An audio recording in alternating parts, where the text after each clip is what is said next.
رحمۃ اللہ سن 2000 سے لے کر 2010 تک جب تحقیقی سلسلہ میرا جاری تھا، تو اس وقت بات آ گئی، مسئلے کافی ہیں، مسئلہ یہ آ گیا کہ جوتی پہن کر نماز پڑھ سکتا ہے بندہ۔ میں بہاولپور گیا، ایک جگہ ون یونٹ چوک میں ایک مسجد ہے جماعت اہل حدیث کی، وہاں پہ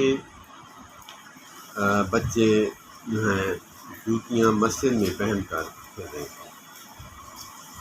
کوئی وہ نہیں تھی، تو میں نے دیکھا، پوچھا، اور وہ نماز بھی اس سے پڑھتے تھے، میں نے اپنی آنکھوں سے دیکھا۔ تو مولانا محمد الیاس کمن حفظہ اللہ تعالیٰ کا میں نے بیان سنا، تحقیق کی۔ میں عالم تو نہیں ہوں کہ کتابیں خود عربی کی کتابیں خود پڑھوں، نالج حاصل کروں، علماء سے سیکھتا ہوں، اللہ پاک سیکھنے کی توفیق عطا فرمائے۔ تو مولانا محمد الیاس کمن حفظہ اللہ تعالیٰ نے اس بات پر روشنی ڈالی کہ جوتے کے ساتھ نماز کیسے پڑھ سکتے ہیں۔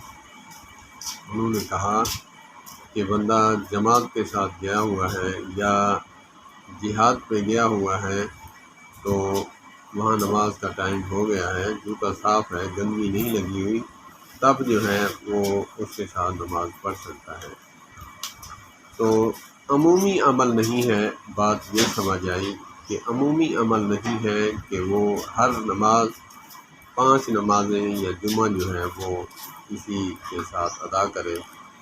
تو اسی لیے ہمیں چاہیے کہ کچھ عمل خاص ہوتے ہیں، کچھ عام ہوتے ہیں، تو ہمیں چاہیے کہ جیسے حج پر جاتے ہیں تو کچھ عمل جو ہے حج کے لیے خاص ہیں، تو کچھ عام کے لیے ہیں، تو اسی لیے ہمیں چاہیے کہ ہم مسائل کو سمجھیں، اللہ پاک عمل کی توفیق عطا فرمائے۔ والسلام علیکم ورحمۃ اللہ وبرکاتہ۔